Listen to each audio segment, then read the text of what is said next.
Yes, when I was in China, I had to have a VPN. Perfect. All right, so as always, if you give Mary your email address, you'll get a copy of the slides, and you'll also get a link to watch the video after this presentation is over. One thing to note with this video and with this presentation is it's probably going to be on the shorter side, mainly because VPN is a very kind of a broad topic. So I'm going to try and simplify it as much as possible and just give kind of the bullet points. And then we can go through kind of how to set up a VPN. There is one VPN that I personally like, which has a free tier. It's very data limited, but I'll just show how to set that one up because the other ones are paid. And we'll go from there. And definitely, if you have any questions, you can use the raise your hand function in Zoom, and Mary and I will be looking at that. And you can also just type in the chat box, and then we'll get to the question whenever we see it. Other than that, I think we'll get started. All right, so basically, what is a VPN? A VPN is a virtual private network, and a fancy way of thinking, or a very simple way of thinking about this, is it kind of, imagine you're driving on a highway and you've all seen the movies where the bad guys are running away from the cops and they go into a tunnel, and then the helicopter that's over the tunnel kind of doesn't know what tunnel exit it's going to come out of because it's in a tunnel. That's kind of a simplified way of looking at a VPN. So as soon as you connect to the internet, you turn on the VPN, you go into the tunnel, and people aren't really sure where you're going. I think that's kind of a good explanation. So there are a couple benefits to using a VPN, which we'll go over in the next slide. And there are also a couple of negatives associated with the VPN. So before we get into that, you may have heard on the news that Nord was hacked. And Nord is one of the largest VPN kind of subscription services in the US. And it was hacked in 2019, and that freaked a lot of people out. So it kind of highlights what you want out of a VPN. So Nord has a zero log policy. It has a zero tracking policy. It has a zero collect data policy. It has a zero share data policy. And it has a zero keep activity logs policy. So basically what this means is Nord can get hacked, theoretically, that Nord can get hacked. All of Nord's data can be stolen, and the person or company or government that hacked Nord will not get any of your information because Nord just doesn't keep it. Now, in practice, Nord will have some, or a VPN will have some information on you, but as long as they have what's called a zero log policy, they won't keep any they will keep, basically no information about who you are or what you've been doing, which is a benefit, especially in countries like China, or in a country where kind of there's a more authoritarian style of keeping track of the populace. So Nord was hacked. That's bad. You don't want that to happen. But overall, it shouldn't really affect if you should use a VPN or not. So why should you use a VPN? And I don't want you to walk away from this thinking that if you're not using a VPN, you are not being safe online. A VPN is kind of an additional thing you can get that will augment your ability to be safe online. So you can definitely leave here and not buy something, or you can leave here and want to try it out. And that either way is totally fine. And definitely, if you have any questions about it near the end or in the chat bar, just ask any question. And Mary and I will try our best to answer it for you. And if not, So if you have a good question that I don't know the answer to, or Mary doesn't know the answer to, we will write it down. And then in the slides afterward, I will add an additional slide for questions. So it'll have the question and it will also have the answer. So you can look back on this in a week and you may actually find that there's more information than what you initially got from this talk and more information than what was originally put on the slides. So the number one use for VPNs that people ask me about who are looking to get them are geographic location restrictions. So basically what this means is imagine, Netflix in Germany has a show that you really want to see, but Netflix in your region, so in the US, doesn't have it. You can log in to your VPN and you can say, I want to be based in Germany today. And then you can get access to what Netflix has in Germany. Another probably more popular one that people ask me about, and I know Mary has some experience with this, is sports games. So sometimes you'll have like a blackout period for region specific for, baseball or football. And a VPN is a way you can get around those restrictions. Mary, did you use it for baseball or was it hockey or something? It was actually football, and there was a 24-hour blackout, and unless it was in your geographic location, and we're following the Seattle team, which we were never able to see. So I would use my VPN and we'd go to London and then I'd get to see it in real time. It was fun. Perfect. All right, so the next thing is use unknown Wi-Fi. So basically what this means is if you are on a Wi-Fi if you're in a place with Wi-Fi that you don't kind of know the owner, so it isn't a house Wi-Fi, so if you're at Starbucks or something like that, what can happen is other people can be on the Wi-Fi and they can kind of try to intercept the traffic that's being sent on the Wi-Fi. So normally if a website has the HTTPS, which will mean it has like the little green check mark in the top left, you should be safe because that's encrypted. But either way, if you're on a Wi-Fi that you don't trust and you use a VPN, you'll be more secure. Another benefit is if you use your VPN, you can hide your location, which essentially this is the same thing as point number one, the geographic location restrictions, but this is more so people don't necessarily know where you are in a more kind of evil kind of sense than just trying to find sports games. Protect from logging. What this basically means is it's much more difficult for corporations or your ISP to see your activity and to take that activity down. And there are 3 points to that. There's protect from logging, there's hide activity, and there's ISP history.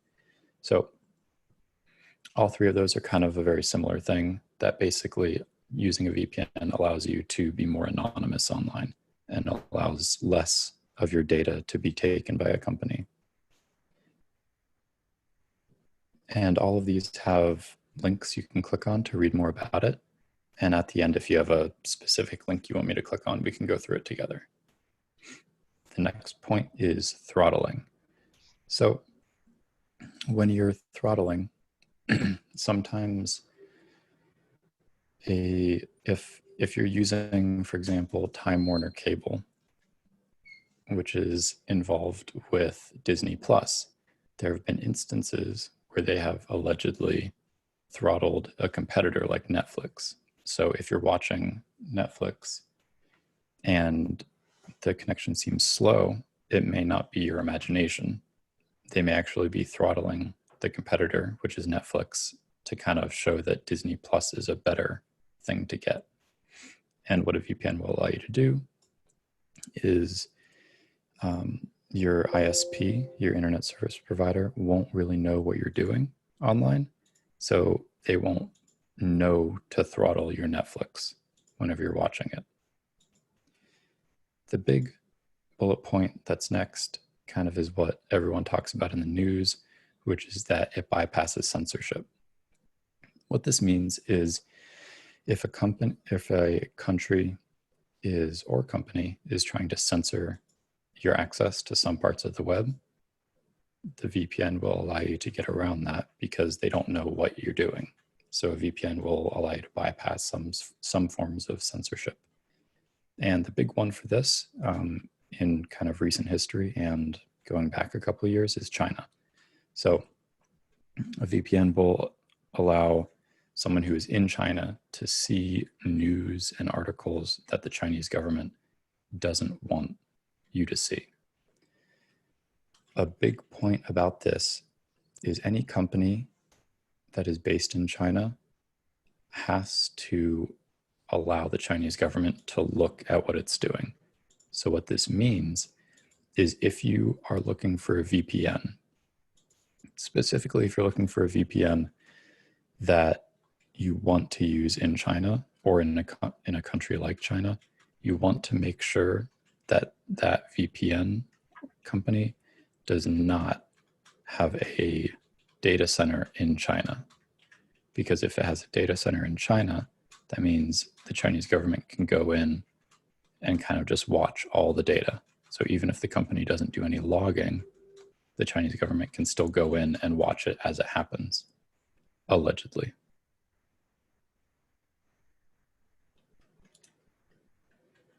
So as always, it's kind of a personal decision as to what VPN to use.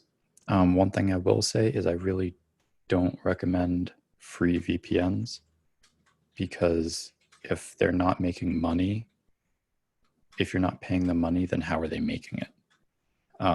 So what this means is they may actually be logging your data anyway, and they may be selling your data even if it's completely anonymous. They're still doing some sort of thing in the background to make money off of you using their service.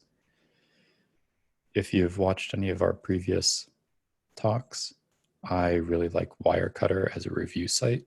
So in a little bit, we'll click on that link and I can show you what Wirecutter has to say about VPNs and which one to get. Now, I feel like any discussion about VPNs would be incomplete without also mentioning Tor, because a lot of people kind of have heard of Tor, but they don't really know what it is, and they don't know what it is in relation to a VPN. So Tor stands for the Onion Router. Partially, this name was created because onions have layers, and Tor likes to think of itself as having different layers for security. So you peel back one thing, and there's another layer. You peel that back. So if you've ever seen Shrek, you know what we're talking about. So Tor is encrypted, it's private, it's free. That's the benefit. So Tor is free, and basically because a consortium of privacy-minded individuals got together and created this Tor browser that you can use. However, it has some big negatives. One is Tor is slow. It's very slow. It's slow compared to a VPN. You can think of a VPN as not really impacting your internet speed. You can think of Tor as fairly significantly impacting your internet speed. Another issue with Tor is while a website or an ISP doesn't know what you're looking at, they do know that you're using Tor. So some websites will actually either block Tor or they will significantly slow it down. And so basically Tor will not work with some websites. So just be aware of that. And the last bubble is legal trouble. So you may ask yourself, if I'm doing nothing wrong and I'm using Tor, how could I get into legal trouble? And you can get into legal trouble from Tor because basically what it does is everyone who's connected to Tor, they get just jumbled up in a big pile of in the tunnel, if you can remember the first analogy. So everyone's in the tunnel, and then whoever, you can exit the tunnel at any computer in the Tor network. So if someone is doing something illegal, and they exit the network, which is your computer or your network, and the authorities trace it back, they can potentially trace it back to your network, which would mean, you know, if they're buying or selling something illicit and the government looks into it, they can potentially think that you're the one who's doing it. Is this a real issue? I don't really think so. I haven't heard many people getting in trouble with this because it's fairly obvious after the authorities kind of check it out that you weren't the one doing it, but it is a potential hassle. And right below the bullet points, I have a little paragraph. Someone online kind of tried to explain that if you are on a Wi-Fi, so if you're in Starbucks and you use Tor, you're basically, all of your data is encrypted the entire time. And it's encrypted a little bit more than with a VPN. So it's a little bit more difficult to tell what you're doing than with a VPN. All right, so that was under 20 minutes. And now we can get into the kind of clicking on links and showing you what's going on. Do we have any questions before we move on?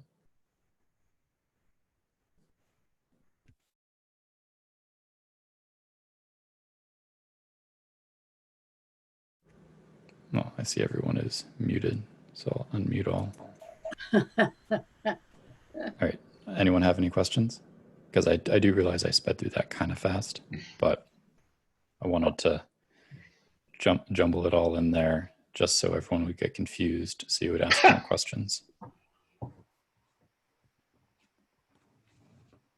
No questions? Okay, let's go to Wirecutter. There's one in chat. Oh, sorry, thanks. So how do you create a VPN? You can create a VPN, but that is a slightly more difficult process than buying a VPN. So what we're going to be talking about today is basically how to choose a service that already has a VPN created. Great.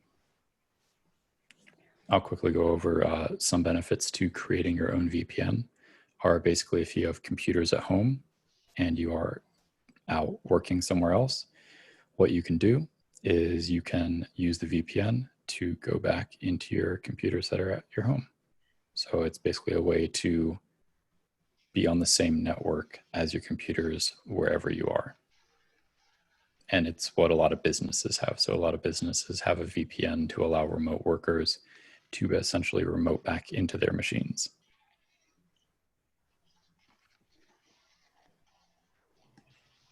All right, so Wirecutter. Which one? It's up to you. All right. So this is their 2020 list.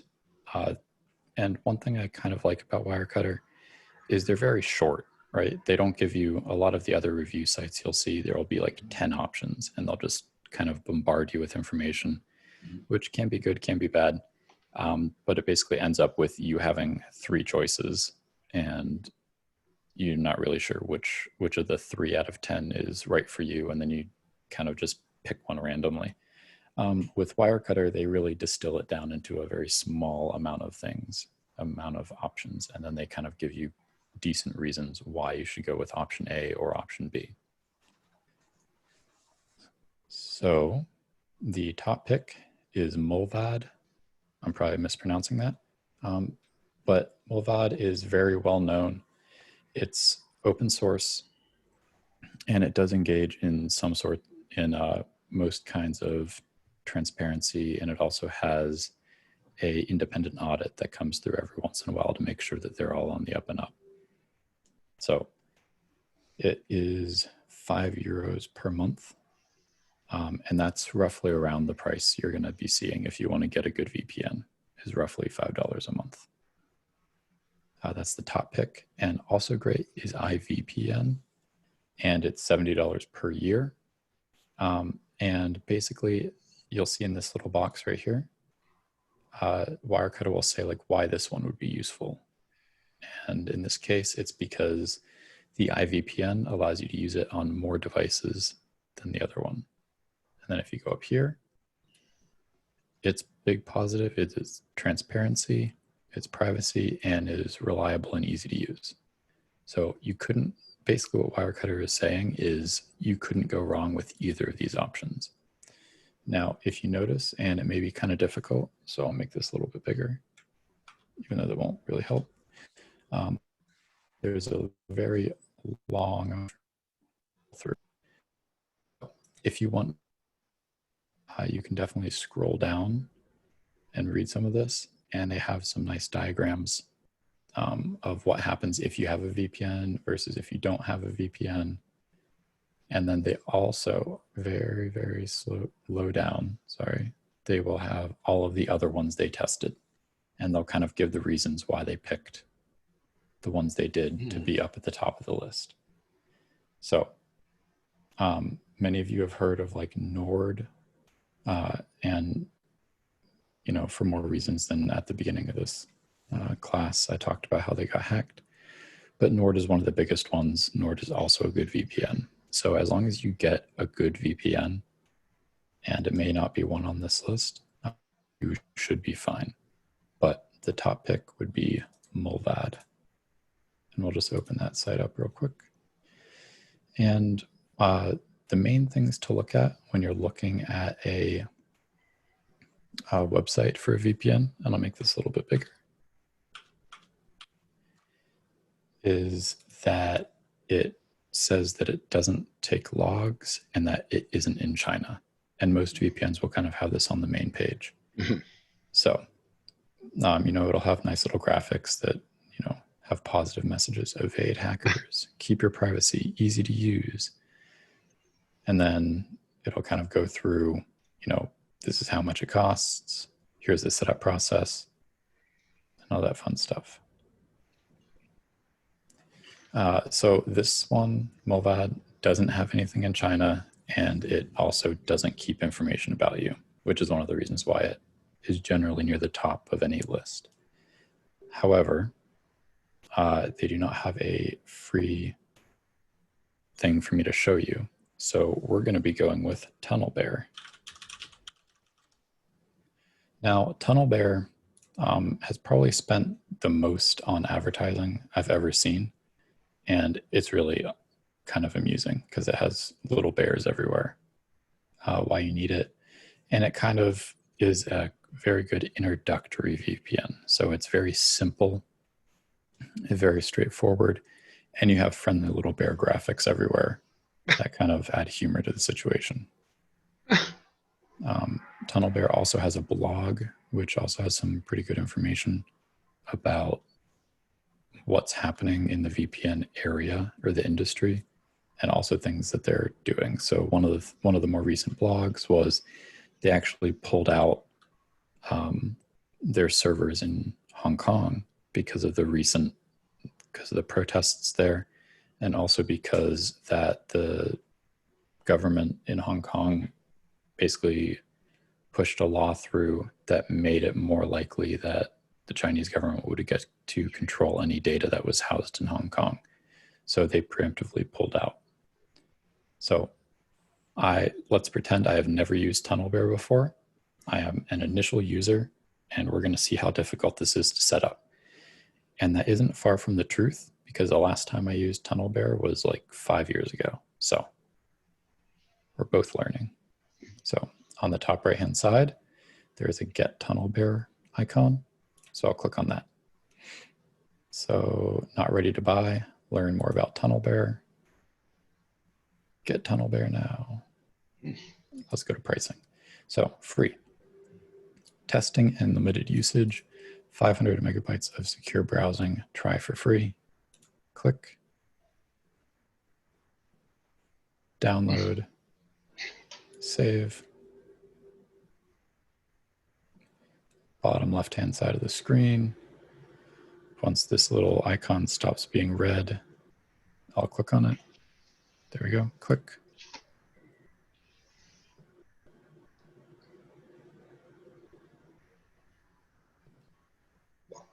Where do I want to install it? There we go, install. I'm going to allow it to make changes to my computer, and it's installing my bear. It's unboxing the bear, it's cleaning paws. So really they put a lot of effort into seeming adorable. It's brushing its fur, greasing the tunnels. Have you named your bear, Tim? I have not. I kind of hope that they will name it.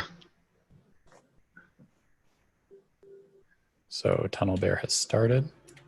Perfect. So I will create a free account.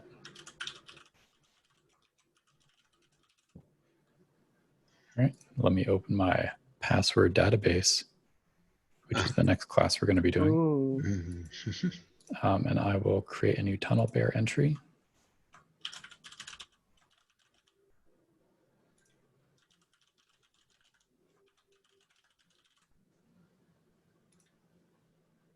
Of course, I'm not showing you the password database because it is my personal one. And I do not trust you guys. All right, so create. So I just created my free account. And now it has some little tips we'll go through. Pro tip is privacy your priority, choose fastest. So real quick, I do want to say some of the negative reviews about Tunnel Bear is that it is not one of the fastest VPNs.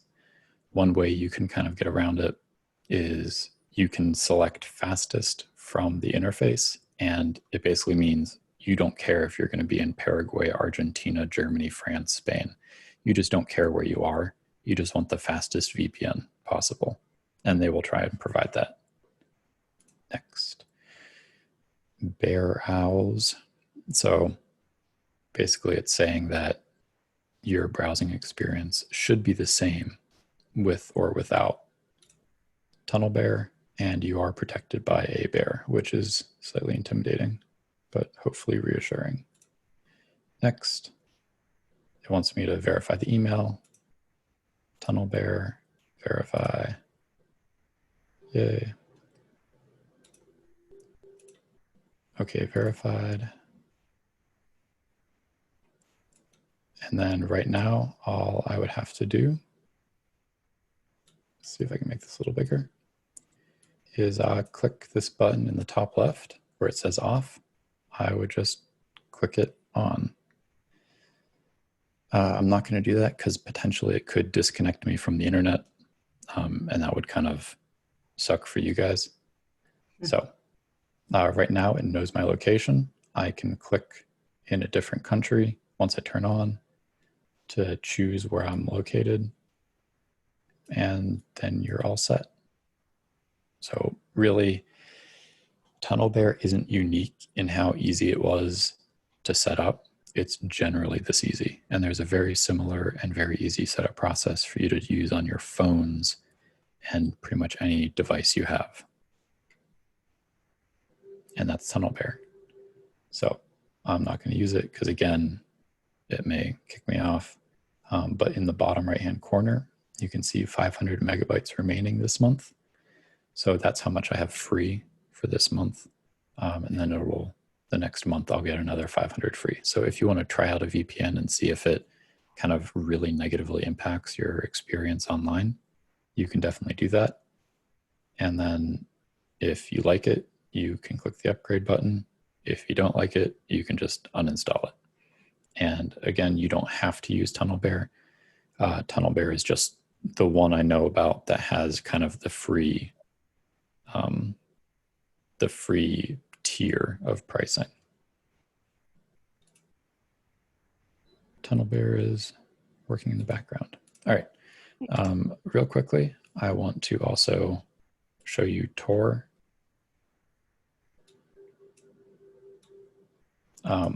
I actually started it and kind of wanted to throw it up over here so you could watch it load, but it actually loaded really quickly, so that's good. And the download process for Tor is you click on the download link, it downloads, you open it, and then it works like a web browser. So if I just search for Peterborough Town Library,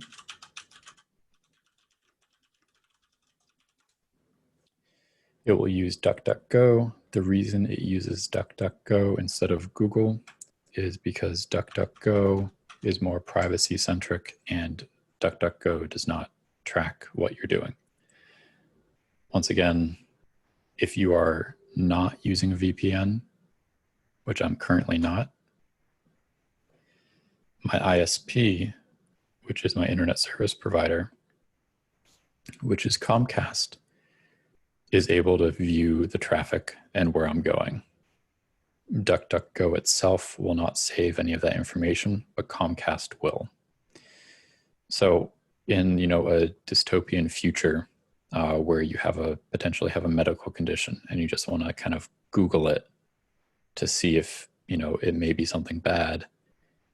Again, dystopian future, an insurance company can buy information about you and learn that you were searching up an ailment and then deny you. Does that happen right now? I don't think so, but again, dystopian future.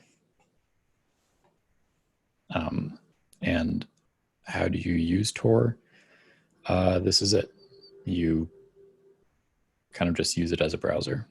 So both a VPN and Tor are very easy to use, in my opinion. That's great. And wow, we're just over half an hour. Wow. One thing I want to add, if you do pay for a VPN, they go on sale all the time. So you can buy forward. I think I've got my VPN locked in for 3 years at this point. There's always a sale. Yeah, I think I have rarely seen Nord above 70% off. Mm-hmm. So, and I mean, I'll quickly go to Nord. So did you say it was like a browsing thing that's just kind of in the background that every time you log on, it's just already there? So with a VPN, let's bring up TunnelBear. So with TunnelBear, which is a VPN, and I apologize for adding Tor that may cause some confusion. So with a VPN, my computer is connected to the internet. My computer is accessing the internet.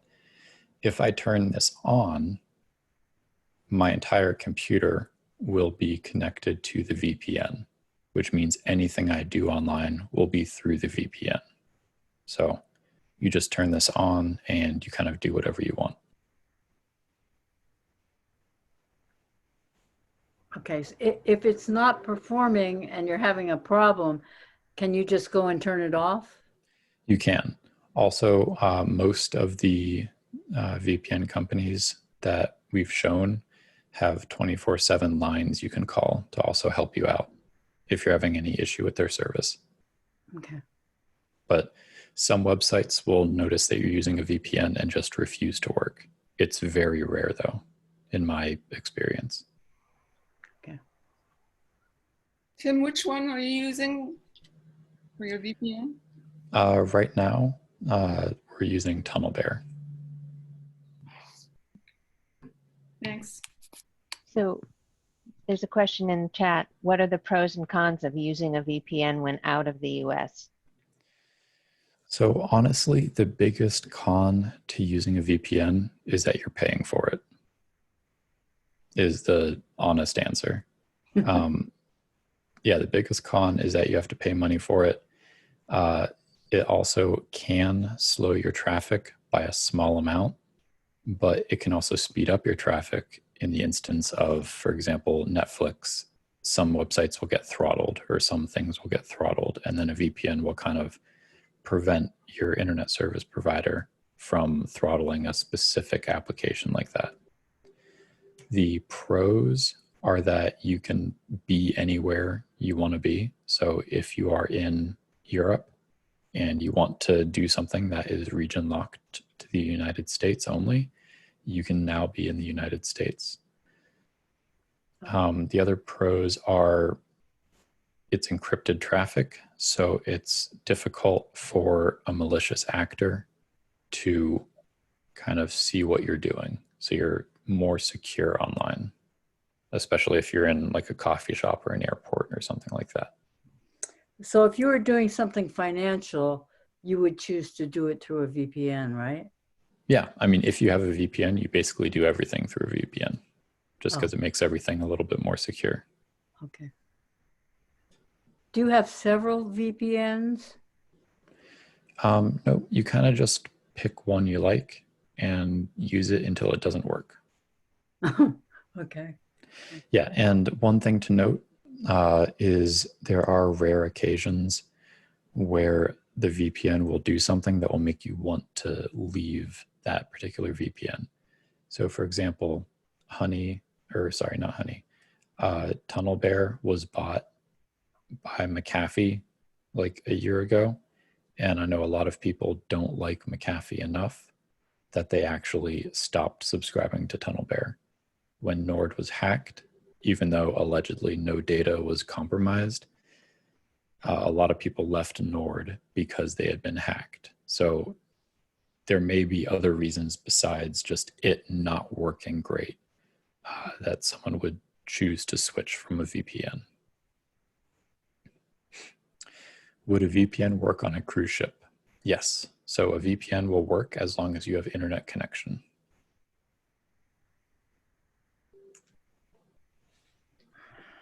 Anybody have any more questions?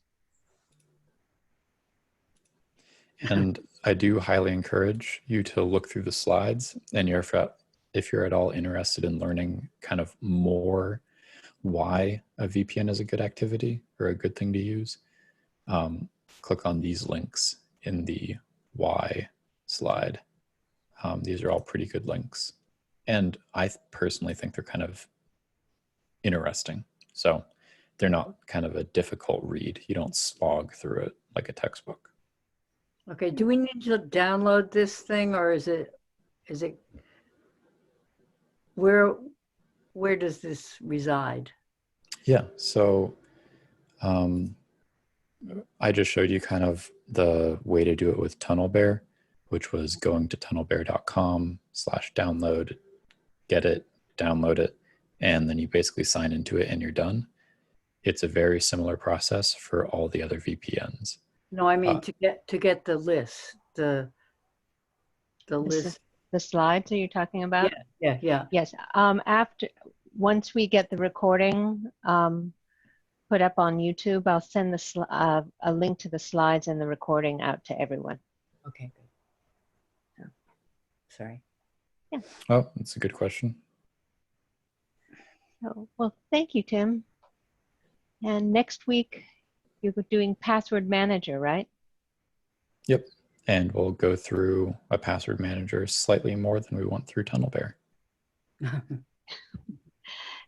Thank you very much, everyone. Thank Take you. care. Bye.